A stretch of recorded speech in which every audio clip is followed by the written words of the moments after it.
Boa noite, torcida tricolor, boa noite, assinante do canal do Esporte Clube Bahia, a TV Bahia.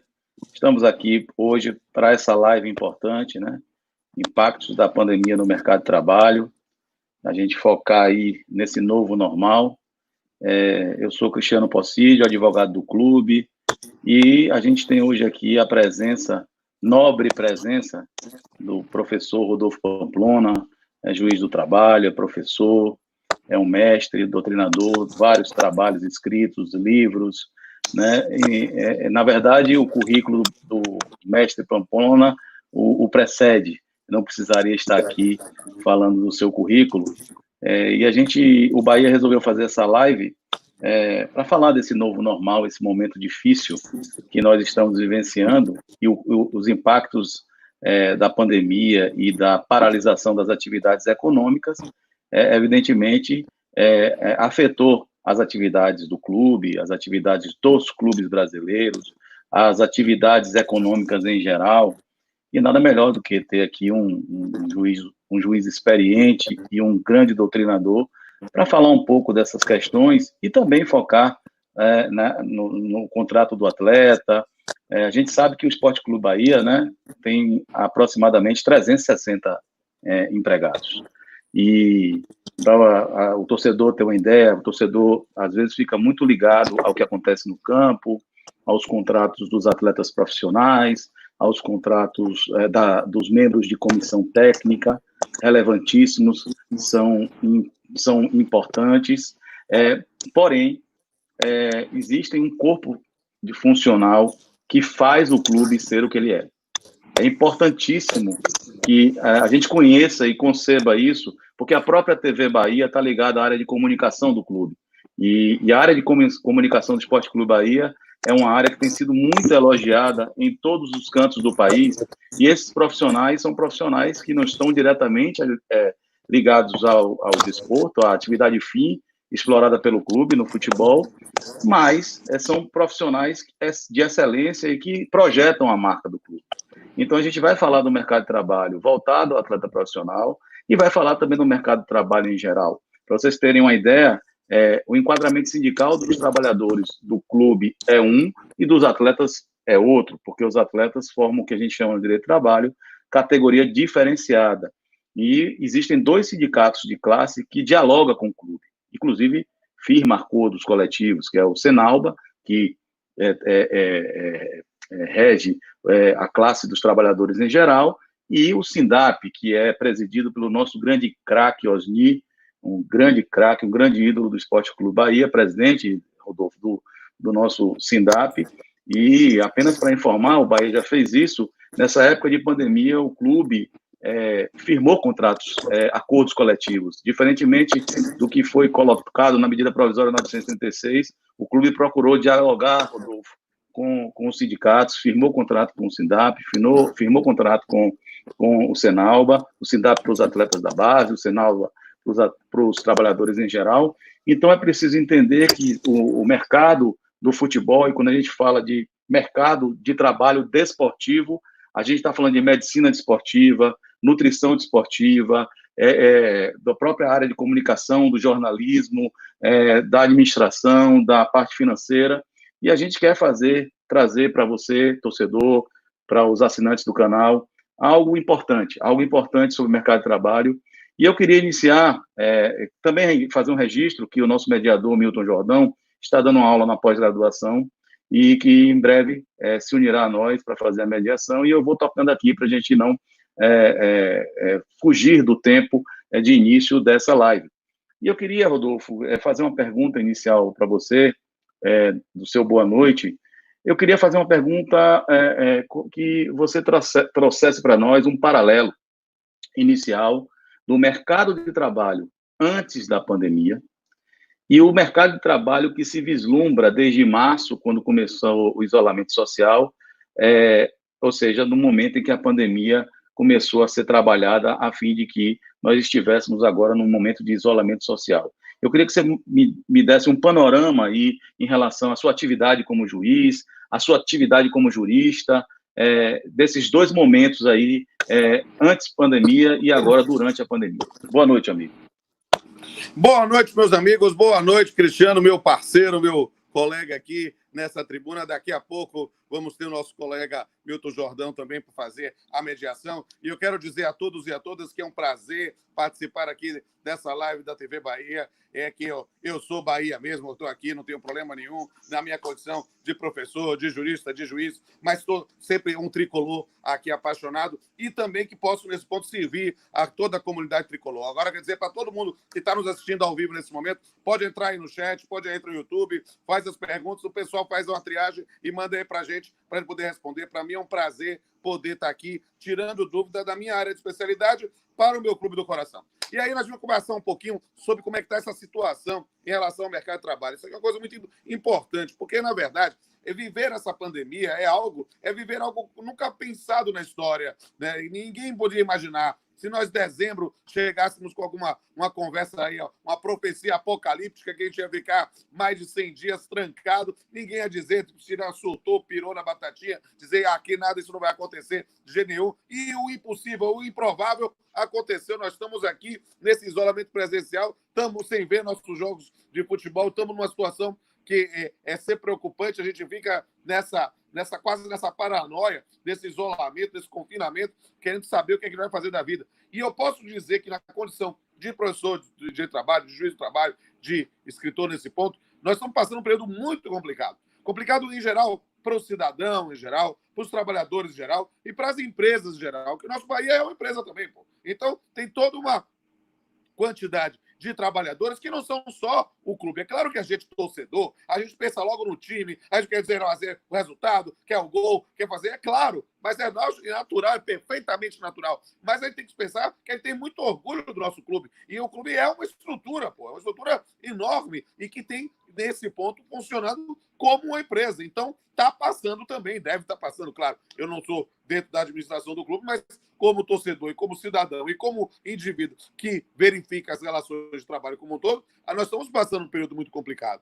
E perceba que é um período, em especial, de muita reflexão do ponto do direito do trabalho. O direito do trabalho está passando aí por um período, assim, digamos assim, de novo protagonismo, porque desde aquela malfadada reforma trabalhista, a gente estava meio assim escanteado, né? Falando assim, um pouco, o direito do trabalho estava assim, meio sem moral, né? Então, aquela coisa, parecia torcedor do vice, sem moral. E aí o que é que acontece? Nesse ponto, o direito do trabalho estava assim, de repente, com a pandemia, a gente passou a ter uma perspectiva diferenciada. A primeira lei lá da pandemia, né, que é a Lei 13.979, já trouxe lá um dispositivo falando sobre que a ausência, o trabalho. E aí eu digo para o pessoal, para o cidadão aí, o nosso torcedor, nossa torcedora que está assistindo, tiver dúvida sobre qualquer coisa de trabalho, estamos à disposição, eu e Pocídio, estamos à disposição para liberar o que você precisar de informação. A gente está aqui porque, como tricolor, a gente tem que ser solidário também.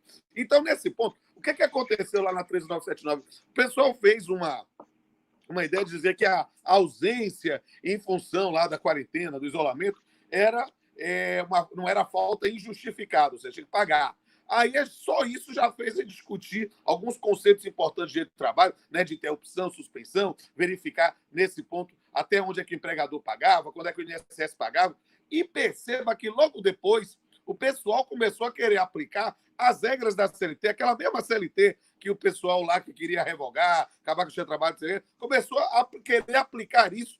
E olha só que coisa interessante, o pessoal que dizia que queria extinguir começou a pensar em aplicar na CLT, negócio de força maior, fado do príncipe, umas coisas aí que eu posso explicar tudo para vocês se quiser. Mas o que é importante explicar dentro dessa menção aí que o Pocídio colocou? Que o senhor presidente da República fez lá, viveu uma verdadeira pandemia de medidas provisórias. Começou a fazer uma produção enorme. A primeira, a mais importante, foi a medida provisória 927. Essa medida provisória, ela trouxe alguns atos que as empresas poderiam fazer unilateralmente, ou seja, sem pensar na concordância necessária do empregado. O empregado tinha que se submeter. Era o quê? Antecipar férias individuais ou coletivas, banco de horas invertido, colocar em teletrabalho quem pudesse. Para quê? Para manter posto de trabalho e renda. Porque, velho, meu amigo, a gente precisa explicar esse negócio com muita clareza. Nós estamos todos na mesma tempestade, mas não estamos no mesmo barco. E aí tem empresas que estão melhores, estão piores, mas está todo mundo no meio desse turbilhão. E aí, uma das formas, quem tinha bala na agulha, era justamente poder aplicar as regras da MP 927, que era especificamente para pensar em atos unilaterais, banco de horas, como eu falei, antecipação de férias, antecipação de feriados, essa questão do teletrabalho, do home office. Só que ela tinha uma nota desafinada, sabe? Se ela fosse uma sinfonia, ela tinha uma nota desafinada, que era o artigo 18, que falava da possibilidade de suspensão do contrato de trabalho sem nenhum tipo de remuneração, né, até 4 meses. Isso foi um negócio tão ruim, que o senhor presidente da República, lá no diário oficial particular dele, que é o Twitter, ele já revogou, disse assim, vou revogar essa previsão, e fez mesmo. Em menos de 24 horas fez outra medida provisória. Né? É uma coisa interessante. Aí teve medida provisória para revogar a medida provisória, né? Para revogar a parte. A MP 927 trouxe esse abacaxi, aí a MP 928 revogou só o abacaxi e deixou o resto. Só que essa coisa de suspensão de contrato de trabalho ou de redução de salário é algo que ia vir mais dia ou menos dia. E veio através da medida provisória 936. Essa aí, em tese, não é unilateral. Não é para o empregador forçar a barra.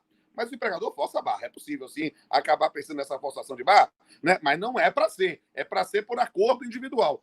O melhor mesmo, e eu fico feliz de saber que o Bahia está fazendo isso, e fico muito orgulho, ainda mais sabendo que o presidente Osni, pô, vê gente... Quando eu comecei a gostar de futebol, velho, lá no começo dos anos 80, o Osni jogava no Bahia, rapaz, foi muito legal esse. E o advogado do sindicato é Ronaldo Passos, campeão de 88. Ronaldo, que foi o goleiro lá da nosso título de 88, aquele que o vice nunca terá. Então, nesse ponto, é preciso dizer que a MP 936, ela veio, e aí eu vou falar na linguagem baiana, tá? Nós estamos aqui conversando entre companheiros tricolores, companheiras tricolores, a gente tem que falar a verdade. Veio numa coisa que é meio esparro, entende? Eu não vou mentir, que é justamente essa coisa de um acordo individual. Eu fico feliz mesmo, orgulhoso da Zorra, eu tenho orgulho da Zorra do meu Bahia, e mais ainda, saber essa informação sua de que está fazendo pela via negocial coletiva, ou seja, que é a melhor forma, a ideia de tentar resolver por acordo coletivo. Isso é a forma, digamos assim, que soa menos como forçação de barra de empregador. Isso mostra uma cultura muito boa e dentro do que o Bahia tem apresentado do ponto de vista administrativo, isso merece muito meu orgulho.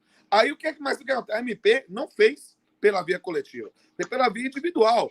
E chegaram a ajuizar uma ação direta de constitucionalidade, a 6363, e o Supremo, no final das contas, disse que podia ser pela via individual por causa dessa situação realmente absolutamente excepcional que a gente está vivendo, né, dessa pandemia, ou seja, de um direito do trabalho da crise, o que é sempre complicado, meu amigo, minha amiga, né? Vocês que estão acompanhando no Congresso Nacional têm de ficar ligado de olho em relação à votação dessas medidas provisórias, a 927 e a 936, porque no Brasil tem umas coisas muito estranhas. A gente chama isso de jabuti ou de jabuticaba, que é umas coisas que só tem aqui, né?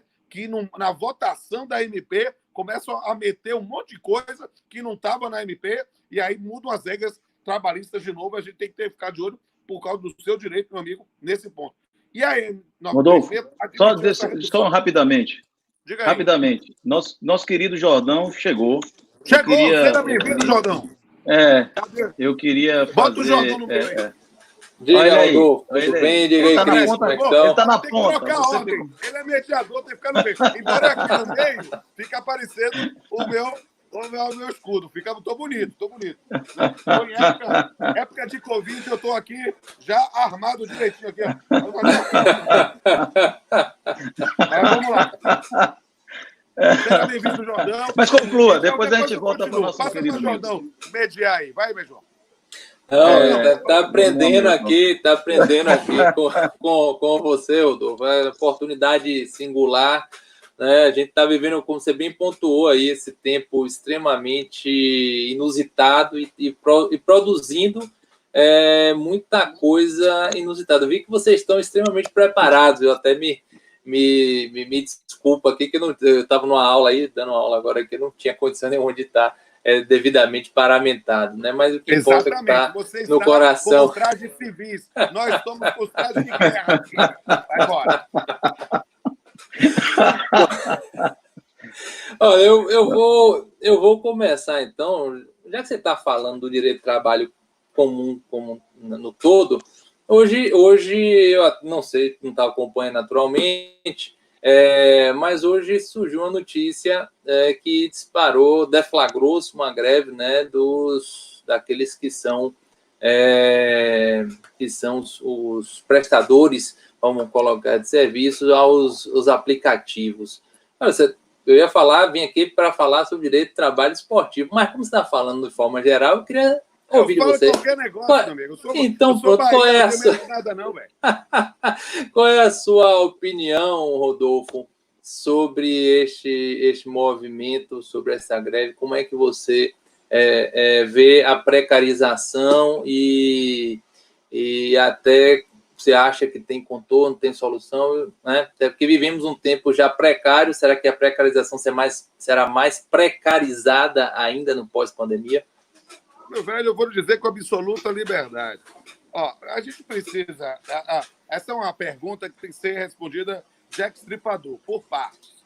A gente precisa compreender a lógica do Uber, a lógica da precarização e a ideia dos movimentos. Do movimento de hoje. Vou dividir em 3 partes.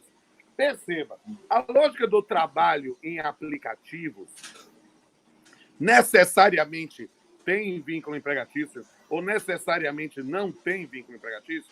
Essa é a resposta que o pessoal acaba querendo trazer mais como manifestação ideológica do que propriamente como resposta científica.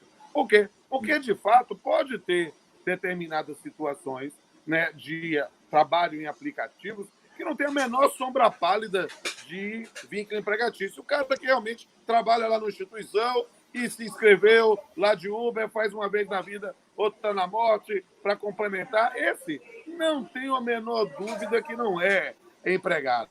Agora, o que está acontecendo, seja a Uber, iFood, Rappi, qualquer coisa que a gente possa trazer nesse bolo, é que, na verdade, nós estamos substituindo mão de obra que era propriamente empregada, né, para pensar nessas microempreendedores como não se tivesse vínculo. Por quê? Porque o cara trabalha pessoalmente durante toda a semana, recebe ordens, tem horário, faz tudo, e sem a proteção que o sistema brasileiro traz para a relação de emprego. E aí vai gerar um problema para ir lá para o seu trabalho. Por quê? Porque, de fato, dizer que configura absolutamente tudo como numa relação de emprego, aí é exagerado, porque há situações do cara que não pôde ir para não perder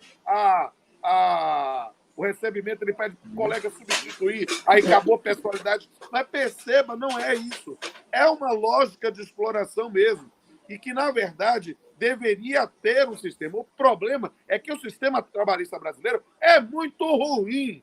O sistema trabalhista brasileiro protege muito pouco. O que é que o sistema trabalhista brasileiro só é caro. Em vez de proteger o cidadão da saúde, segurança, ter o mínimo de estabilidade, na verdade, só pensa em botar penduricário. É hora extra, é adicional noturno, é adicional não sei o que lá. E aí fica fácil. E pro pessoal da área tributária ainda pior, porque ainda pega a folha de pagamento e bota para ser fato gerador de tributo, velho.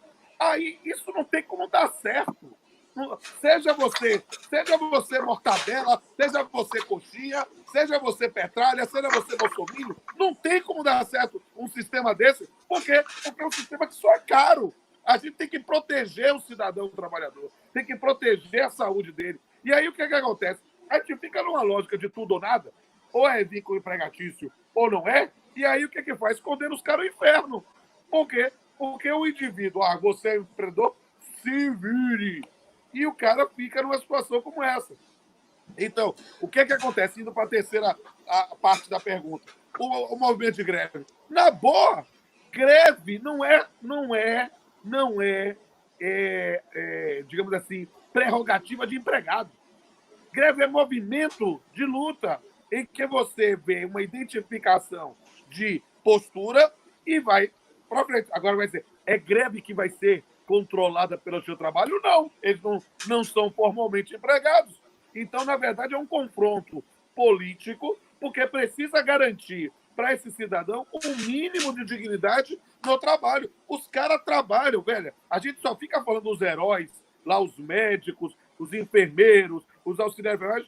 A gente está trancado em casa e esses caras que ganham uma miséria estão entregando a nossa comida, estão entregando os nossos remédios, velho, e para ganhar menos de um salário mínimo, velho. E trabalhando mais do que 8 horas por dia. Pô, o cara não recebe álcool gel, não recebe máscara, não recebe nada. Então, na verdade, o que é que nós temos? Uma das contradições do sistema capitalista que quer fazer com que eles sejam vistos como empreendedores, como microempresários, para dizer que não podem fazer greve. Vão fazer greve sim, velho. Agora, vai ser o confronto. O problema é que eles não têm, normalmente, bala na agulha para aguentar isso. E aí, como a gente não tem, nesse momento, um governo que esteja preocupado com os trabalhadores, aí a situação é pior ainda, né, velho? Por quê? Porque nessa circunstância, vai para o confronto, vai ficar aí um dia sem, pode ficar uma semana sem, não sei o quê, e aí a fome aperta, e aí o indivíduo vende a sua dignidade. Porque a lógica do direito do trabalho mesmo, roots, raiz, é o quê? É proteger o trabalhador dele mesmo.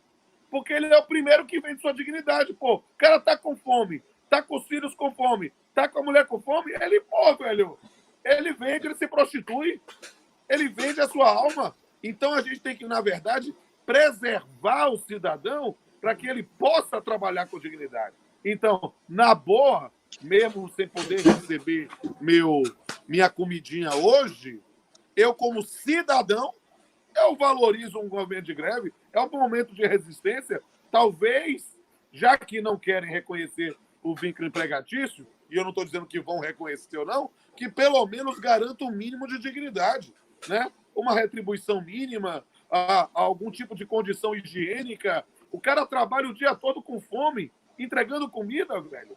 Pô, não, na nossa a gente tem lógica americana, latino-americana, o cara que trabalha no restaurante, ele comia pelo menos alguma coisa lá, fazia alguma... É um negócio complicado, velho, é desumano. E a gente tem que, na verdade, aprender a sentir a dor do outro, velho. Aprender a sentir a dor do outro. Não é só ficar no nosso bolo. Por isso que eu digo, ó, você perguntou, eu respondo, viu? Eu tô aqui... Não, aproveitei que eu quis aproveitar que eu vi... Fique à vontade, se cuida, que eu, quando fica à vontade... Não, o espaço e a tribuna, ela é livre. Eu quero aproveitar, já mudando um pouquinho também um foco, ouvir aqui de Cris. O Cris, já que a gente tem... O Rodolfo pôs um cenário muito interessante, muita gente às vezes não tem essa visão, e assim como no mundo do futebol, no mundo do esporte, muita gente não tem a visão, às vezes, do que acontece, acha que vivemos todos naquela redoma, nos holofotes. Na sua visão, Cristiano, qual o impacto da Covid para os atletas, considerando os nossos atletas do Esporte Clube Bahia e também os atletas de forma geral? Qual a sua visão como sairemos, como enfrentaremos e como sairemos em relação a isso, pensando na perspectiva de estabilidade dos contratos? A pergunta é muito boa, satisfação responder essa pergunta. Primeiro, eu queria passar para o nosso torcedor a realidade do país, e até para Rodolfo, que esses dados são importantes para ele mensurar o mercado de trabalho desportivo, e aí já vinculado aos atletas profissionais. Um estudo que foi feito pela Ernest Young no ano passado e foi entregue à CBF, indica que nós temos hoje, com contratos na CBF, aproximadamente 11.600 atletas registrados. A gente começa a pensar no mercado desportivo, e é preciso falar isso, porque já teve polêmica em relação também ao futebol feminino. Vamos começar a falar dessas desigualdades, inclusive da de gênero. Desses 11.680 atletas que estão registrados, acho que é 680 ou 600, 11.600 mais ou menos, 132 mulheres apenas. Isso corresponde a 1% mais ou menos do mercado. Então há um distanciamento muito grande, né? E esse estudo ele traz coisas muito interessantes. Por exemplo, nós temos 55% dos nossos atletas que ganham até R$1.000. R$1.000. Ou seja, um salário mínimo. 33% dos nossos atletas, em geral, depois eu vou falar do mercado em relação à Série A, aos maiores campeonatos e os outros mercados. 33% ganha de R$1.000 a R$5.000, né? E o restante, ou seja, aproximadamente 10%, 8% ganha acima de R$5.000. Mas apenas 13 atletas no nosso país, até 2019, ganhavam acima de R$500.000. 13 atletas apenas no Brasil, no final do ano de 2019. E o futebol ele é equivalente a mais ou menos 0,80% do PIB brasileiro, movimenta aproximadamente 53 bilhões de reais durante o ano. E os salários que o futebol paga, né, durante um ano na faixa geral de todos os clubes, enfim, na faixa de R$1 bilhão. Então, é um mercado extremamente importante, é uma atividade econômica que precisa ser observada, porque ela tem, além da paixão, uma movimentação econômica e de empregos, né? São 156 mil empregos que são gerados diretamente pelo futebol, fora o que está no seu entorno, os empregos indiretos. Então, dito isso, a gente já começa a ver um abismo que existe nos contratos de atletas profissionais. A boa parte dos atletas profissionais estão aí dentro da perspectiva do que o professor Rodolfo falou. Ou seja, ganham até um salário mínimo 55% dos atletas profissionais no país com contratos registrados. Então, se a situação dos atletas, da boa parte dos atletas, a maioria dos atletas profissionais do país, já era muito ruim antes da pandemia, agora, durante a pandemia e no pós-pandemia, ela tende a ser um tanto quanto pior. Porque o que é que eu digo? O mercado desportivo ele funciona com a engrenagem.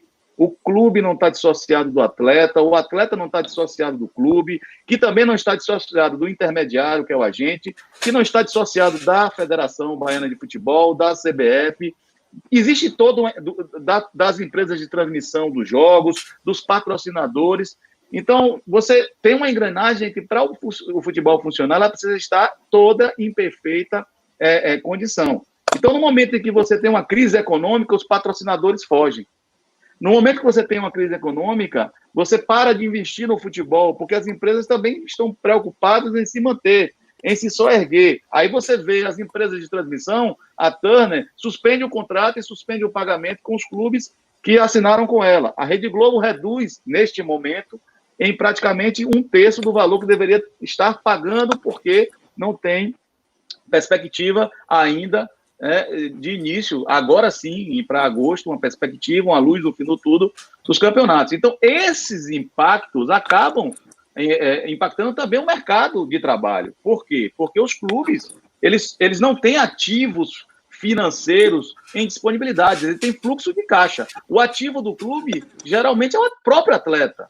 Os direitos econômicos do atleta, geralmente, são os ativos. Se você for olhar, por exemplo, o clube que tem mais hoje, expressão econômica é o Flamengo. Os ativos do Flamengo mais importantes, mais valiosos, são os próprios atletas que ele contratou. A mesma coisa é o Bahia. Então, o caixa está vazio. E o problema é que a gente vai precisar se reestruturar.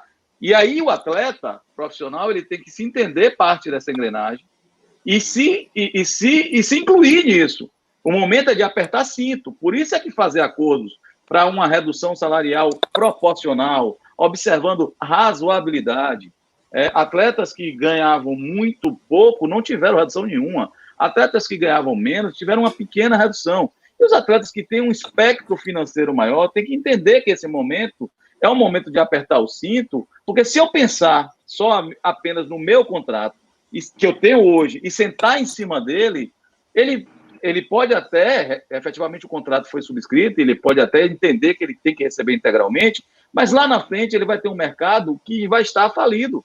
Um mercado que não vai poder contratar ele por aquele valor, nem ele, nem os outros atletas que estão ali em emparelhamento com ele. Então, a perspectiva no pós-pandemia é uma perspectiva muito difícil, muito complicada, e a gente tem que fazer criatividade. O clube está buscando, por exemplo, o Sport Clube Bahia hoje é um clube E ele estava num ponto de equilíbrio, por isso que o Sport Clube Bahia ainda conseguiu e consegue se manter razoavelmente bem dentro da perspectiva da pandemia, mas se prolongar a paralisação das atividades esportivas, obviamente que isso vai piorar. Claro que eu não estou aqui defendendo que tem que voltar nesse momento, não é isso que eu estou dizendo. É um momento que realmente a gente tem muita cautela nessa questão do retorno ao jogo. Mas a gente tende a ter um problema grave. Se os clubes tiverem problemas nos seus caixas e dificuldades para manter os contratos atuais, muito mais ainda eles terão no futuro, no momento de caos econômico e financeiro. Beleza, Cris. Eu estou vendo aqui, viu, Pamplona, Walter Souza mandando abraço para você. Tem muita gente boa aqui na live participando. Fiquem também à vontade, meus queridos e minhas queridas amigos, torcedores do Bahia ou não, para também fazer suas perguntas. Ô, Pamplona, eu tenho uma pergunta aqui. Assim, a gente tem que acompanha o direito desportivo, que acompanha o desenvolvimento, essa relação do cada vez mais casos de atletas sendo levados à Justiça do Trabalho, e a Justiça do Trabalho, paralelo a isso, vem sofrendo, tem alguns anos aí, muitas diminuições, digamos assim, apertos, né, do ponto de vista até legislativo, com a reforma trabalhista. Há quem diga que estão diminuindo, né, o âmbito de alcance, enfim, que há cada vez mais tentando afastar, né, o conhecimento de certas causas da Justiça do Trabalho. Eu queria fazer uma pergunta. Na sua opinião, os juízes trabalhistas precisariam ter mais conhecimento na área do direito desportivo, essas matérias? Como é que eu queria que você contasse a sua experiência aqui de casos desportivos, casos de atletas que são levados a você ou a seus colegas, enfim, como é que vocês veem isso e como é que vocês se deparam com essas peculiaridades, coisas que são tão diferentes do trabalhador comum, né? Diz aí, conta aí pra gente. Se puder, naturalmente. Isso aqui, não, de maneira simples, eu posso dizer o seguinte: a gente precisa pensar que os times de futebol não são simplesmente o time de futebol. São clubes que têm aí vários aspectos trabalhistas que podem gerar algum tipo de reclamação, desde o pessoal da parte administrativa, da parte de assessoria, em todos os outros campos. Esses estão regidos pela CLT de forma direta e a aplicação nesse ponto da legislação trabalhista tradicional. Com os atletas profissionais, eu acho que há uma necessidade cada vez mais premente de compreender essas peculiaridades. Por quê? Porque, de fato, o direito desportivo do trabalho, vamos chamar assim, ele tem peculiaridades no que diz respeito às formas de contratação. Eu fiz outro dia uma live com o ministro Alexandre Agra Belmonte, do TST, que é um entusiasta também do direito desportivo do trabalho. Junto com o ministro Caputo, né? Exato, outro. Né? E há muitas peculiaridades que precisam ser destacadas e não está no nosso dia a dia. Aos poucos casos de jogador profissional que eu joguei, eu tive que me debruçar sobre a legislação, porque não é o meu dia a dia, não é algo tão comum. E eu posso dizer muito mérito das últimas administrações. Eu vou falar com liberdade aqui, vendo no Bahia mesmo, do Bahia e também do vice, sabe? Houve uma partilidade de saneamento muito bom da parte trabalhista, principalmente na parte do juízo de conciliação de segundo grau, sabe? Há alguns anos eu não tenho processos, né, do Bahia ou do Vitória, né, para falar dos dois grandes clubes do estado, né? O fato de não ter título não quer dizer que não seja um grande clube, né? Então, dos dois grandes clubes, imaginar nesse ponto que há toda uma preocupação para evitar um passivo trabalhista. Mas isso, eu sou juiz há 25 anos. Eu peguei gestões desastrosas nos dois clubes e vi, nesse ponto, problemas em que eu tive que julgar processos também. Hoje, é raro o processo de jogador de futebol profissional dos dois grandes clubes da Bahia que vai para a sentença. Acaba sempre tendo um processo de negociação e isso acaba diminuindo as questões. Essa realidade, porém, não é a realidade no Brasil, em que a gente vê mais questões trabalhistas sendo suscitadas, né? E, às vezes, novas questões. Porque a Justiça do Trabalho ela nunca foi restritiva ao desenvolvimento de determinadas teses na busca de uma proteção maior aos trabalhadores. E aí, neste campo, há algumas questões que houve casos recentes aí no Brasil, né, sobre a questão de horas extraordinárias, viagens, a questão da concentração, a do período que é preferencialmente pós o jogo, mas não necessariamente no dia seguinte. Então, toda uma discussão de uma jurisprudência que ainda está se fazendo e que faz parte do jogo democrático no acesso ao Poder Judiciário. O que eu posso dizer, falando dos nossos clubes aqui, abstrair da rivalidade, claro que é brincadeira legal como torcedor, mas que eu posso dizer que os dois grandes clubes aqui do estado têm uma política trabalhista muito bem feita, né? Porque nesse aspecto, no que diz respeito a não criar um passivo trabalhista que não pudesse ser administrado, né? Aí tem o meu registro público às duas administrações, de Bahia e de Vitória, nominalmente. Agora, os clubes menores sofrem. Por quê? Porque tem menor patrimônio, tem, na verdade, menos renda. É isso que Cris falou. É importantíssimo, gente. É claro que eu tô doido para voltar para o futebol. Para voltar, né? Só você não. Tá todo mundo jogar, aqui. Véio. Sou eu, cada um de nós, todos os torcedores estão aqui, estamos todos doidos. Todos aqui a gente se encontra lá, é um momento de confraternização. Poxa, mas a gente sabe quem está vivendo um período muito complicado do ponto de vista de uma crise sanitária. Ninguém pode adivinhar o que vai acontecer. Exato, não, sem dúvida. Por isso que, nesse momento, a atuação jurídica trabalhista dos advogados é muito importante para tentar equacionar para que, se prolonga a pandemia ou para se o pós-pandemia, a gente não receba a bola no peito e não consiga matar. Beleza. Nós temos até já chegando algumas perguntas aqui. Deixa eu emendar aqui uma pergunta para Cristiano. Teve e tem uma, depois tem outras aqui também, viu, Rodolfo? Você não vai escapar, não. Aqui eu estou pensando como formular fazer de uma forma bem bacana. Cristiano, veja só, nós tivemos aí, hoje saiu uma matéria no UOL, né, falando que os clubes se reuniram e teriam dado um ultimato e feito um acordo para não contratar atletas que vão à Justiça do Trabalho com teses mirabolantes, né? O que seriam essas teses mirabolantes? Por exemplo, fala um pouco aí das recentes decisões aí que tiveram, sobretudo na Justiça Trabalhista de São Paulo, sobre o adicional noturno e sobre o repouso remunerado. Qual a sua observação? Caso é Jusilei, né? Acho que foi um dos casos foi Jusilei, não lembro especificamente. Foi. Bom, primeiramente falar dessa questão que saiu hoje. São Regina, grande tricolor chegando aqui. Jorge Lima, meu abraço. Jorge Lima, o mais novo tricolor. Exato, um abraço. Precisamos declarar publicamente que Jorge Lima é tricolor. Exatamente. Pois não, Cris, perdão, pode ir, eu tinha que fazer essa ressalva aqui. Não, eu acho que até que Jorge Lima já fez a portabilidade dele, tem um plano de sócios e tudo do Esporte Clube Bahia. Mas, enfim, Jordão, uma pergunta muito apropriada. Primeiro, respondendo a essa questão da Luana fez essa pergunta. Bom, eu sou advogado do Esporte Clube Bahia e posso falar a você que nunca houve nenhum tipo de acerto nesse sentido. A reportagem, inclusive, não cita absolutamente nenhuma fala de nenhum clube. Eu não acredito que os clubes...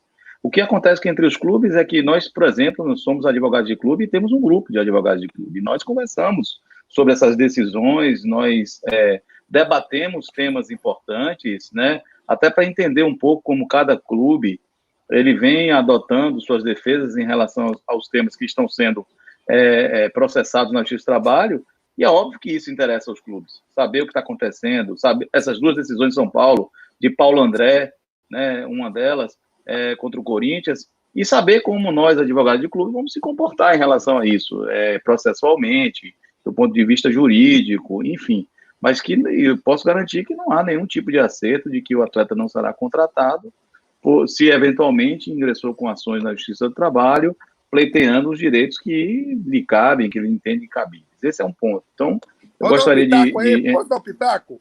Pode. Eu quero dizer que eu estou muito orgulhoso de ouvir isso de Cris, porque porque quando eu ouvi essa notícia do UOL, eu fiquei enfurecido. É verdade. E que bom que o nosso clube não pactua com essa falta de vergonha, porque isso é lista negra, isso é conduta discriminatória e isso tem que ser denunciado.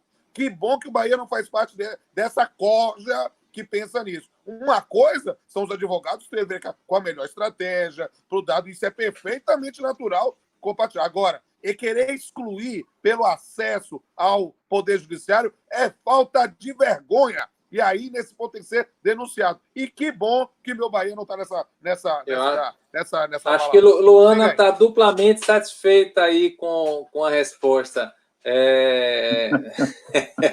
E tem que ser assim mesmo, Rodolfo. Tem que ser bem incisivo mesmo em relação a isso. Absurdo. Gente, isso aqui é uma live da TV Bahia, do nosso time. Eu estou aqui para falar tecnicamente, para dizer todas as dores, mas eu não posso deixar de dizer que eu sou tricolor e digo liberdade. Se meu Bahia fizer coisa errada, eu julgo o contrário ao Bahia mesmo, porque o meu dever de juiz não é nublado pela minha condição de tricolor. Eu digo liberdade, já julguei processo contra o Bahia no passado, há muitos anos lá, quando eram situações desastrosas. Estou dizendo que há muito tempo que eu não julgo. Por quê? Porque melhorou muito, tanto o Bahia quanto o do outro time lá. Então, que bom, que orgulho disso. Se eu dizer essas coisas, por quê? Porque eu vou aqui, tiro qualquer dúvida dos nossos colegas tricolores e também estou muito orgulhoso de ser tricolor. Bacana. Mas só concluindo... Quer complementar, Cris? Vá. Vou complementar. Acho importante falar dos temas que realmente foram tratados nessas decisões judiciais, né? Basicamente o seguinte, teve uma pergunta aí de um ouvinte nosso aqui sobre o impacto da reforma trabalhista na Lei Pelé. Eu acho que dá para responder essas duas perguntas. Eu ia falar primeiro, agora, Rafaela Teixeira perguntou. Isso. Eu acho que dá para falar das duas, responder objetivamente as duas perguntas. Os impactos foram menores do que para os trabalhadores em geral, porque, como o Rodolfo falou anteriormente, a lei do atleta profissional ela é específica. No artigo 28, parágrafo 4º, ela diz que você só aplica a legislação trabalhista ordinária em geral naquilo em que há lacuna. Então, todas as prescrições do contrato de trabalho do atleta, e são vários, e são específicas. Vou dar um exemplo. Os trabalhadores em geral se presume a contratação por tempo determinado. E não precisa contrato escrito, basta contrato tácito. No caso do atleta, o contrato tem que ser escrito por prazo determinado. Só um exemplo para que nosso ouvinte ele entenda que existem características dos contratos de trabalho que não mudaram por força da reforma trabalhista. Então, esse impacto no contrato do atleta profissional foi muito pequeno. Tá? Ele tem impacto, obviamente, nas questões processuais. Aí vale para todo mundo que usar a estrutura da Justiça do Trabalho e que demandar na Justiça do Trabalho. Mas os impactos no contrato de atleta, os impactos não foram tão significativos a ponto de trazer qualquer queixa maior, porque os atletas continuam com prazo determinado, com a cláusula compensatória e indenizatória desportiva fixada, os atletas firmam contratos de direito de imagem, o direito de arena continuou sendo naturalmente previsto, os bichos que são recebidos e as luvas, aí sim, a partir de agora, com a mudança do artigo 457, aí começam as discussões, porque a jurisprudência do TST era de que essas verbas eram salariais. Isso pode voltar à tona com a reforma trabalhista, ainda não se chegou a um consenso em relação a isso, de discutir se os bichos e as luvas seriam indenizatórias ou salarial. Falando especificamente das horas extras, adicional noturno e repouso semanal remunerado, não é porque eu advogo para o Esporte Clube Bahia, não. Do ponto de vista jurídico, eu contraponho as decisões judiciais da Justiça de São Paulo e explico por quê. O artigo 28, parágrafo 4º da nossa norma, da Lei Pelé, a Lei Geral Desportiva, ela fixa fixa por quê? A gente precisa dizer, os atletas são artistas da bola. Os atletas, como os atores, eles trabalham geralmente no momento do nosso ócio. Então, um atleta profissional, ele não joga de 8 às 18 durante a semana, a não ser que seja um feriado. Por quê? Porque o público não estará apto a assistir aquela contenda, aquela partida, aquele campeonato. Então, os atletas, eles jogam em finais de semana e jogam à noite, por quê? Para ter espectador. Então, é uma atividade especial, tanto que o contrato é especial de trabalho desportivo. Então, enquanto todos nós estamos descansando, eles estão trabalhando. Então, a lei veio lá e especificou no parágrafo 4º que períodos de concentração, viagem, as próprias partidas, não haveriam nenhum acréscimo remuneratório por conta do trabalho nessas condições. O que o legislador fez foi, como ele faz, por exemplo, para quem trabalha no artigo 62, para o vendedor viajante, aquele que não tem capacidade, que o entregador não tem capacidade de controle de jornada, ele afasta as horas extras, especialmente, extraordinariamente, ou o gerente com encargo de gestão, que ele recebendo uma gratificação de função, ele não vai ter direito às horas extras, porque o legislador entendeu de excepcionar a regra geral. E excepcionar a regra geral não é ilegal. É o reconhecimento pelo legislador de uma condição específica. E quando o legislador afasta isso, esses acréscimos remuneratórios, para mim, é um erro se dizer que o atleta tem direito a um adicional de concentração ou que tem direito às horas extras. Com relação ao repouso remunerado, o atleta, como todo trabalhador brasileiro, tem direito a, no mínimo, 24 horas de descanso. Ok? Ok. E isso é indubitável. Indubitável. Nenhum trabalhador pode deixar de ter seu descanso. Só que o que acontece com relação ao atleta profissional, principalmente num grande clube, que foi a decisão do Corinthians, e que acontece com o Bahia. Os atletas que jogam, e a lei diz lá, me parece que é o inciso 4º do parágrafo 4º do artigo 28, ela diz lá que o atleta terá direito a 24 horas de descanso, preferencialmente após os jogos de final de semana. Então, quando o legislador diz preferencialmente, é porque pode ser, geralmente, o clube tem que tentar dar esse descanso após os jogos de final de semana. Não significa que ele tenha que fazê-lo. Ele pode, eventualmente, dar os descansos em outras oportunidades. Esse é o primeiro ponto. O segundo ponto, o que acontece na atividade do atleta? A atividade do atleta é extremamente extenuante. E o atleta que termina um jogo de domingo, 7 horas da noite, ele simplesmente no outro dia sente dores musculares, tem problemas físicos, às vezes até lesões. E o que o clube disponibiliza nos dias seguintes a esses jogos, geralmente? Uma clínica de recuperação e de reabilitação. O atleta ele não vai para o clube para treinar, ele vai para o clube para se reabilitar, para se regenerar. Aí ele vai fazer gelo, ele vai fazer hidromassagem, ele vai fazer massagem, ele vai fazer exames, às vezes ele está sentindo um desconforto muscular, e aí vai o médico, o fisioterapeuta, avaliar a condição fisiológica do atleta. Nenhum clube grande do país coloca atleta para jogar 7 dias da semana ou treinar, 24 horas ou 30 dias. Isso é impossível do ponto de vista legal, porque o atleta estoura. E aí você tem um clube como o Bahia, que fez investimentos altíssimos no elenco, traz atletas de ponta do futebol brasileiro. E o Bahia vai querer estourar esse atleta. Os clubes hoje, inclusive, têm medidor de secar. E, às vezes, o atleta mede e está lá com a capacidade, a possibilidade de ter uma lesão muscular, o clube tira do jogo. Tira o atleta do jogo para não expor aquele atleta a possibilidade de ter uma lesão grave e ele ficar 1 mês, 2 meses sem jogar. E o prejuízo desportivo é enorme. Então, o que aconteceu com o Paulo André, aí me perdoe, eu não analisei do ponto de vista de testemunha, mas não é a exploração do atleta no sentido de não dar a ele a folga de 24 horas, mas de permitir que ele faça essa regeneração e essa recuperação. E eu concluo, professor Rodolfo, e concluo, Milton, dizendo o seguinte: a vida útil profissional do atleta é curtíssima. É curtíssima. E se você não fizer isso, todos os clubes deviam oferecer isso. Deveria ser uma regra para que todos os clubes oferecessem. Só quem oferece são os clubes grandes e eles vão pagar por isso. Porque eles estão condicionando. Claro que ele tem interesse que o atleta esteja bem, apto a jogar. Mas entenda, quanto mais o atleta se preocupar com isso e o clube fornecer essas condições de reabilitação e recuperação, mais longeva será a sua vida desportiva, mais longeva será a sua carreira. Então, dizer que um clube como o Corinthians, que joga as principais competições do país, não deu um dia de folga a Paulo André durante 2, 3 anos de contrato, é inverossímil. É inverossímil. E se ele foi no dia seguinte ao jogo, ele foi para fazer esta reabilitação. Ele não foi para entrar em campo para treinar tecnicamente, taticamente, fisicamente.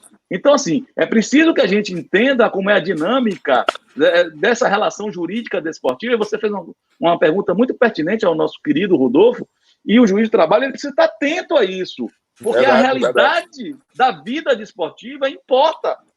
Então, assim, eu contraponho, me preocupo essas decisões, eu espero que o TST firme jurisprudência para, inclusive, orientar os magistrados de primeira instância e também dos tribunais, para que isso não venha a ocorrer novamente. E Rodolfo, a gente vem caminhando aqui, daqui a pouco estamos chegando mais perto do fim. Eu quero trazer aqui uma pauta, né? Então, eu quero trazer uma pauta aqui que, para mim, é a pauta do dia e tem uma relação também com o mercado de trabalho. Até aqui eu vi nas perguntas, estão passando muito rápido, mas eu vi aqui que até o nosso amigo de Minas Gerais, Davidson Malaco Ferreira, fez essa pergunta, fez a sugestão da MP 984. Eu não vou perguntar sobre direito de transmissão, tá?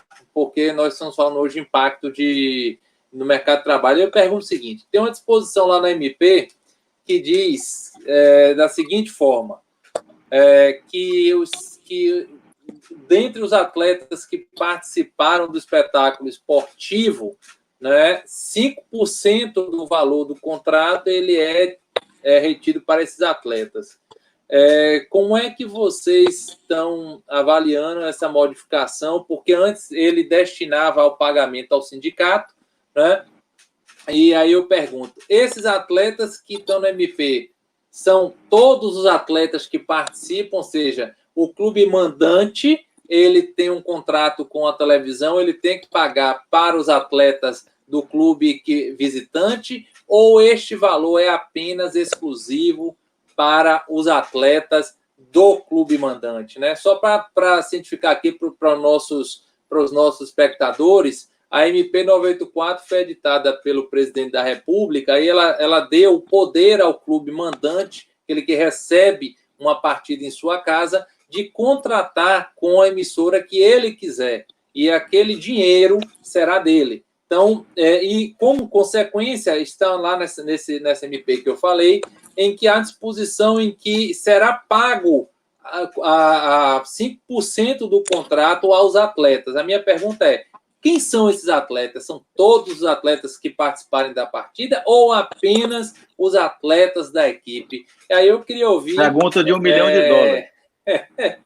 Eu queria ouvir, se o Rodolfo puder falar, não for antecipar qualquer coisa. Eu vou dizer o seguinte, eu posso me arriscar a responder, mas na verdade, essa é uma matéria ainda muito nova e a gente não tem nenhuma consolidação jurisprudencial.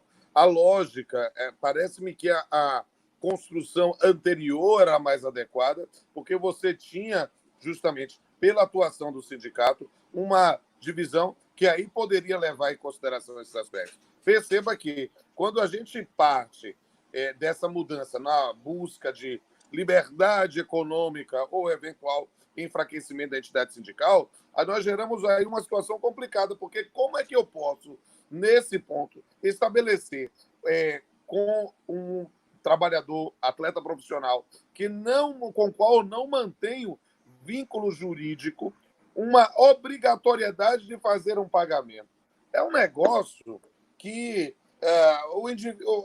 atacar um teórico problema, um problema especificamente da própria noção, da liberdade contratual, para poder fazer com a emissora que quisesse, ou dado que quiser, mas acaba gerando um problema efetivo para essa percepção. Ou o indivíduo faz um decreto regulamentador para explicar qual é a intenção, ou a gente ainda vai ter que aguardar manifestação jurisprudencial. Com crise aí. Eu quero falar sobre isso. Eu concordo com o Rodolfo. Rodolfo, seu raciocínio, obviamente, jurídico e bom, né, com bom senso, eu concordo plenamente. Eu gostaria de dizer o seguinte, quando a Lei 12.395, em 2011, alterou esse dispositivo da Lei Pelé, e para colocar os sindicatos como os responsáveis pela partilha, ela teve dois objetivos na lei. E o nosso querido e saudoso Álvaro de Melo Filho, que participou da elaboração da lei, ele nos confidenciou, Jordão, não sei se você se recorda, num evento aqui em Salvador, a motivação. A primeira motivação era que a inadimplência dos clubes. Os clubes não pagavam direito de arena aos atletas. Eles recebiam, eles tinham que pagar 5% e não pagavam. E aí inundava a Justiça do Trabalho com ações trabalhistas de cobrança dos direitos de arena que os clubes inadimpliam. Esse é um primeiro problema, a inadimplência dos clubes. E o segundo problema era a questão da natureza civil do direito de arena. Eles queriam ali, o legislador quis simplesmente solidificar que a natureza era civil, efetivamente consta na lei, e colocando os sindicatos para fazer a partilha, você desvincula do clube e tira essa natureza civil. Me parece que essa mudança ela é terrível para os dois lados. Ela é ruim para o clube e é péssima para o atleta. Eu diria assim, ela é ruim para o clube porque o clube vai inadimplir, porque o dinheiro vai entrar na conta, ele vai usar para outros fins, né? E vai inadimplir e vai ter um aumento de passivo trabalhista. E ninguém quer isso. Esse é o primeiro ponto, né? O segundo ponto vai ser ruim para o atleta, porque o atleta vai perder o controle desse pagamento. Agora, passando disso aí, e falando especificamente da medida provisória, que ela é cheia de vazios legislativos, e certamente não será aprovada com aquela redação. Eu entendo como Rodolfo. Eu entendo o seguinte, o que acontece, e explicar rapidamente, o direito de arena, ele integra o plexo remuneratório do atleta. Ele é das rubricas da remuneração do atleta. O atleta recebe um salário, recebe direito de imagem, recebe direito de arena, recebe luvas e bichos. Isso integra. E a vinculação jurídica do direito de arena é com o contrato de trabalho.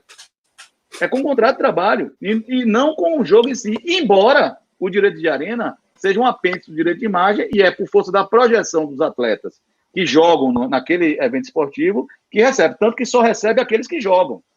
Você pode estar no elenco do clube. Se você passar 38 rodadas sem jogar um jogo ou ir para o jogo como reserva, você não vai receber o direito de arena. Você vai receber aqueles que vão jogar. Então, me parece antijurídico você falar que o clube mandante, que não tem nenhuma relação jurídica, nem de prestação de serviço, nem de contrato de trabalho com os atletas do clube visitante, que ele seja obrigado a pagar o direito de arena. E, além de tudo isso, só para finalizar, há diferenciação entre os clubes. A marca do Bahia é uma marca no Nordeste, por exemplo, muito forte, muito mais forte, por exemplo, do que outras marcas, até de clubes tradicionais, como, por exemplo, o ABC de Natal. Então, o atleta do Bahia, que firma um contrato do Bahia, tem uma expectativa de receber o direito de arena em função também da grandeza do Bahia. Então, ele não pode dividir com outros atletas, não é questão de não ser solidário ou de não pensar coletivamente, mas quem tem que pagar o direito de arena dos atletas do ABC é o ABC, e não o Esporte Clube Bahia. A vinculação jurídica do Esporte Clube Bahia é com os seus atletas. Então, eu penso que, apesar de mal feita, mal redigida, mal elaborada, principalmente nessa questão aí, e eu acho que precisaria ter uma reforma, um ajuste normativo para que isso seja definitivamente resolvido, eu entendo que é apenas o mandante que tem que pagar. Então, nos contratos que o Bahia mandar os jogos, os atletas receberão sobre aqueles contratos. O contrato que os outros clubes mandar, o atleta não receberá. Esse é o meu pensamento e acho um erro crasso, ruim para os clubes, tirar essa distribuição, que como acontece hoje. A Rede Globo, por exemplo, ela retém os 5%, encaminha para a FENAPAF e a FENAPAF faz a distribuição com os sindicatos locais, de acordo com cada contrato de cada clube. Isso dá uma tranquilidade para o clube, que ele não se envolve com isso. É o sindicato que tem que responder com os atletas, e você não vai ter a inadimplência em relação ao direito de arena, essa inadimplência não vai existir, você não vai aumentar o passivo trabalhista dos clubes em relação a esse tema. Maravilha. Deixa eu te perguntar, já que falou da MP 984 mesmo, e me parece aí que o Flamengo está já pondo em prática a MP, transmitindo o jogo pelo canal dele, a Flá TV, no YouTube. O que é que vocês acharam aí do texto central aí do primeiro artigo da MP 984, que dá a possibilidade do mandante ser o titular do direito de arena? Hein, Rodolfo? O que é que você achou como torcedor e como jurista, e Cristiano também como torcedor e como jurista? Qual a opinião de vocês aí sobre essa MP? Olha, sinceramente, essa MP não me veio em boa hora, não. Eu confesso que o sistema anterior me parecia muito mais adequado. Agora, a ideia nesse ponto é preciso que se faça algo que possa ser claro o suficiente para que não haja, digamos assim, um fulminar de todo um sistema normativo que já estava consolidado, sem explicar quais seriam as diretrizes. Esse aspecto, e em especial, quem é o responsável pelo pagamento, parece-nos que é algo que vai atrapalhar muito a nossa prática. Mas eu prefiro passar essa bola aí para Cristiano. Bom, eu sou totalmente favorável à mudança dessa fórmula de pagamento, porque a gente se adequa à modernidade, né? Se você for observar nas maiores ligas do planeta, o direito de transmissão é do mandante. Então, e aí eu estou falando da liga alemã, da liga inglesa, da liga italiana, da liga espanhola. O grande diferencial, eu acho que essa mudança é indubitável, não como está na lei, e também não concordo, eu concordo com o Rodolfo, que a medida provisória não é o instrumento mais adequado para que a gente faça esse tipo de mudança. Ponto final. Na verdade, é um desvirtuamento da medida provisória, embora todos os presidentes da República que passaram nesse país desvirtuaram a medida provisória, e o professor Rodolfo sabe muito bem disso, porque escreve muito livro e obviamente, aborda essas questões. Mas, ultrapassada essa questão da utilização da medida provisória, eu concordo com a tese de que deve ser do mandante, porque a gente se adequa, você dá mais autonomia ao clube e pode o clube, na verdade, explorar alguns programas, algumas plataformas que são muito interessantes, como o streaming. Eu acho que o futuro, o streaming, hoje tem muito delay e tal, e eu acho que os clubes, e o Bahia está fazendo seu sócio digital, e eu acho que vai ser um golaço que o Bahia está fazendo com esse sócio digital, porque vão ter mais de 100 horas de conteúdo para o torcedor do Bahia, e uma evolução muito clara sobre isso. Dito isso, em relação ao mandante, eu concordo que deve haver essa mudança. Agora a gente precisa também evoluir culturalmente. Eu acho que não adianta mudar a questão da propriedade exclusiva do mandante sobre os direitos de transmissão, que é o direito de arena, e não mudar a cultura de negociação, porque a negociação coletiva é o melhor caminho. Quando você faz a negociação coletiva, você tem mais força para negociar, você tem mais capacidade de negociação e você vai poder fazer uma divisão desses direitos de transmissão em que você reduz um pouco o distanciamento entre os clubes para que o campeonato se torne mais competitivo e, portanto, também mais atrativo, para que nós possamos vender um produto cada vez mais rentável. E foi isso que aconteceu na Premier League há muitos anos atrás. A Premier League mudou seu formato, né? Continua sendo como mandante, mas faz uma negociação coletiva e tem uma distribuição desses direitos de transmissão, observando os critérios único, por exemplo, distribui 50% para todos, basicamente, e os outros 50% ele distribui com ranking, distribui com o interesse do torcedor, ou seja, aqueles clubes que têm mais interesse na transmissão, que compram mais pacotes. Então, assim, você pode criar um modelo similar e trazer esse modelo, não precisa ser igual, porque nós temos as nossas realidades no país, né? A gente pode criar um modelo similar e trazer para adaptar a nossa realidade. Então, eu sou totalmente favorável à mudança, não como ela foi feita, nem como ela está escrita. Acho que precisamos melhorar muito esse texto, mas sou favorável à mudança do direito de ser absoluto do mandante e também dessa evolução cultural, Rodolfo. Eu acho que talvez o caminho, e a gente precisa pensar justamente em quem faz parte dessa transmissão, talvez a gente achar um meio termo. É claro que a gente está construindo aqui doutrina em cima de uma medida provisória, mas talvez a virtude esteja no meio termo, em trabalhar como a lógica deveria ser de que o direito de transmissão e o direito de negociação seja do mandante, mas não de forma absoluta. Ou seja, com a possibilidade de negociação com o visitante para que alguma parte disso pudesse ser repassada, até mesmo para, imagine amistoso, por exemplo, e aí, nesse ponto, isso poderia ser objeto, inclusive, da negociação, né, para, olha, vamos realizar o amistoso do Bahia e Flamengo, aqui em Salvador. Fonte Nova vai estar lotada.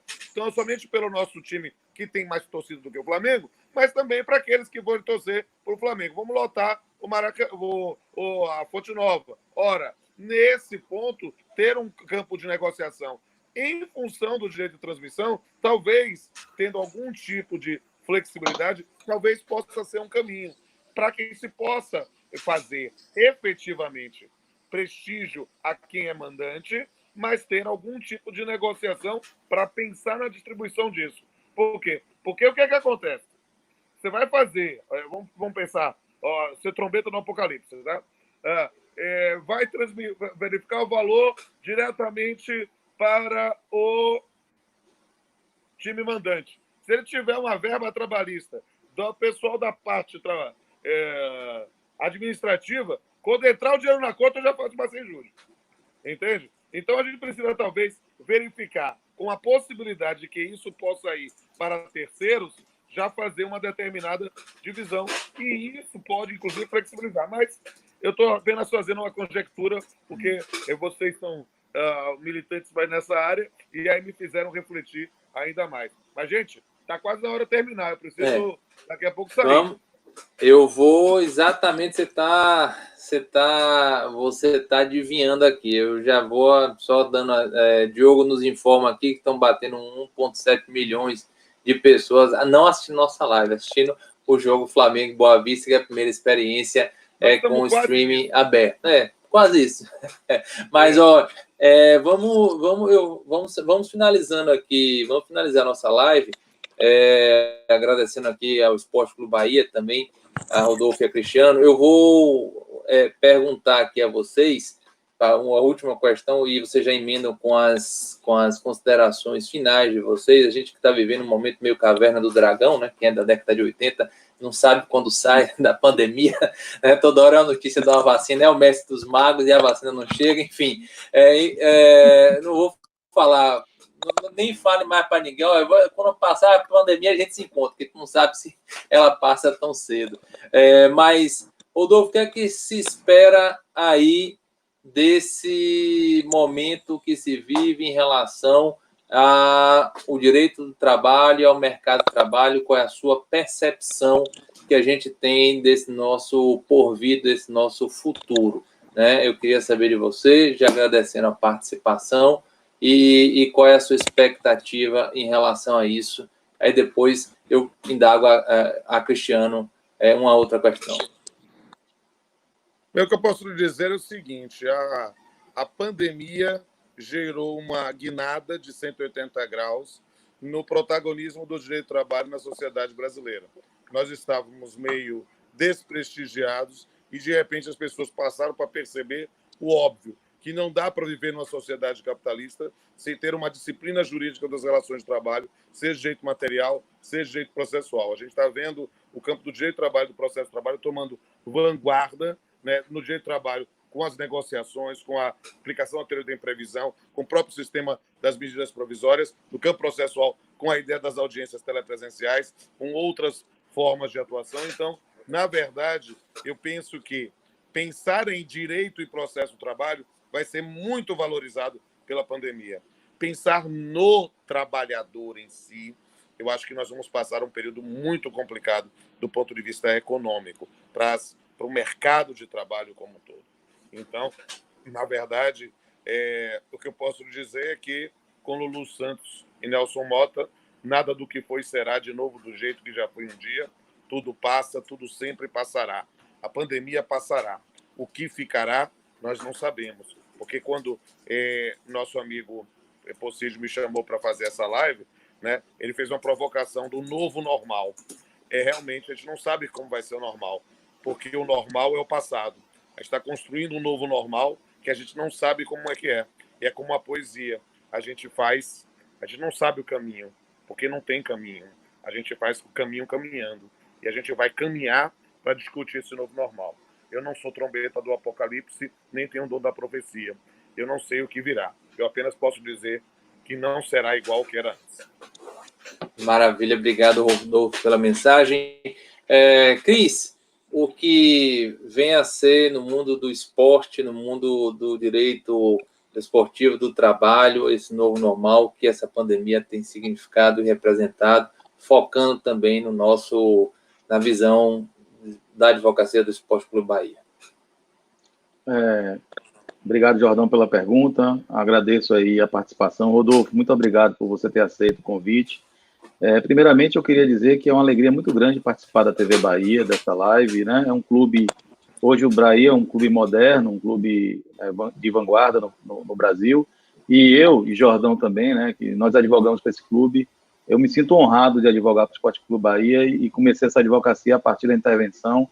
Queria mandar um grande abraço para o nosso querido Carlos Hatz, um amigo incondicional e que iniciou todo o processo de democratização e esse processo de mudança, né, de imagem e de conceitos do Esporte Clube Bahia. queria também mandar um abraço, um carinhoso para todos os torcedores do Bahia das embaixadas, mas em especial a Embaixada de Serrinha, Jordão. Eles me mandaram aqui esse presente, porque eu peguei a Covid, né? Eu estou no 30º dia, graças a Deus, e não tive nenhum sintoma grave, mas eles souberam e me mandaram esse mimo, né? Que eles estão enviando para todos os serrienses que passaram pela Covid e que se recuperaram. E eu acho assim uma atitude muito bonita da Embaixada de Serrinha. E eu queria mandar esse abraço para Marcos Taim, para Alexandre, para todos os amigos da Embaixada de Serrinha. E respondendo sua pergunta, eu acho que a gente vai ter que ter muito estudo. Acho que o advogado trabalhista e desportivo também precisa estudar, precisa compreender os estudos.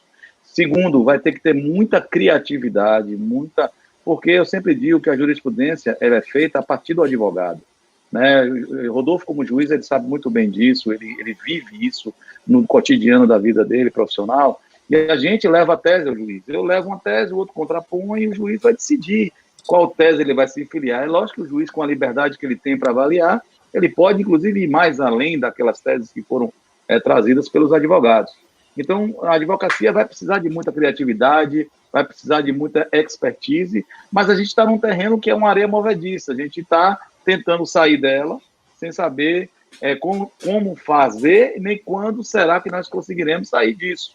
E isso nos preocupa bastante. Mas eu acho que a gente tem que ter, como o próprio Rodolfo colocou, trazendo a música e a poesia para dentro. E o Rodolfo é poeta, viu, Milton? O Rodolfo, inclusive, tem uma poesia do Bahia, ele pode até encerrar essa live com essa poesia, se ele quiser, né? Se ele quiser, para o nosso torcedor também saber. E assim, só para finalizar, eu acho que a gente vai ter que trabalhar muito, acho que tem que trabalhar com muita ética, e é o que o Bahia vem procurando fazer na relação com seus trabalhadores, na relação com seus colaboradores, com os fornecedores, e com os atletas, com as comissões técnicas, comigo, do corpo que integra o corpo jurídico, embora não internamente, mas um prestador de serviço. Eu acho que a gente vai precisar ter essa consciência, uma consciência social muito importante, de que ninguém vai conseguir fazer nada sozinho.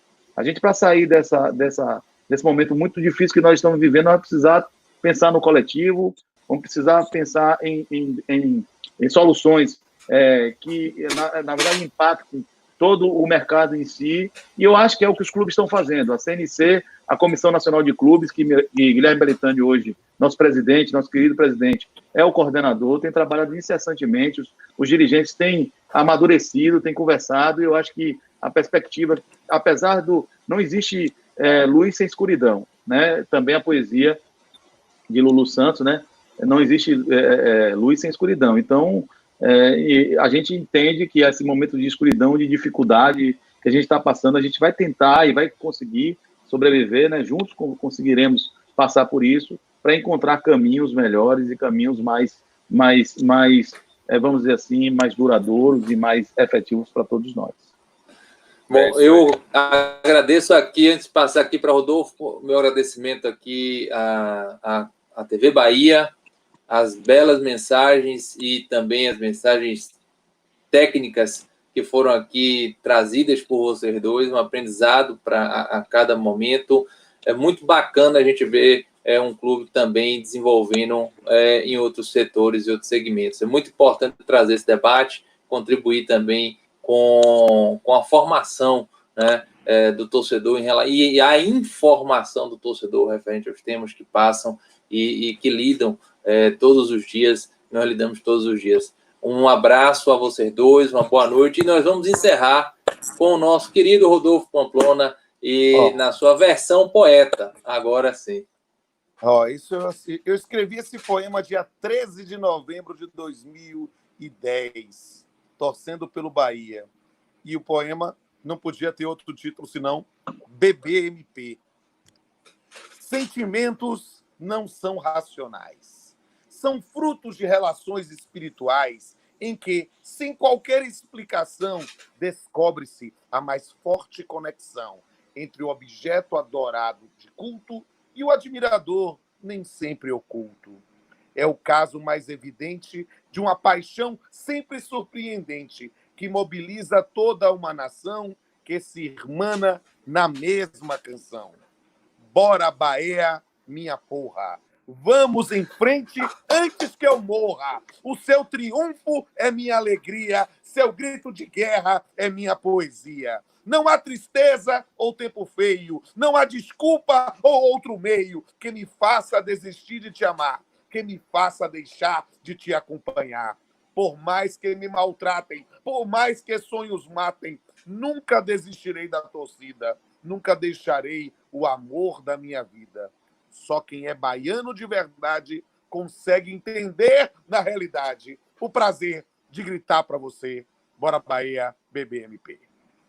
Boa, valeu, boa noite. BBMP, saudações tricolores para vocês. Até uma próxima oportunidade. Nelsinho, agora é você que toma conta aí da parte técnica. Um abração, gente. Até mais. Bora, Tchau, Bahia, tchau. bora, Bahia. Bora, Bahia. Bora.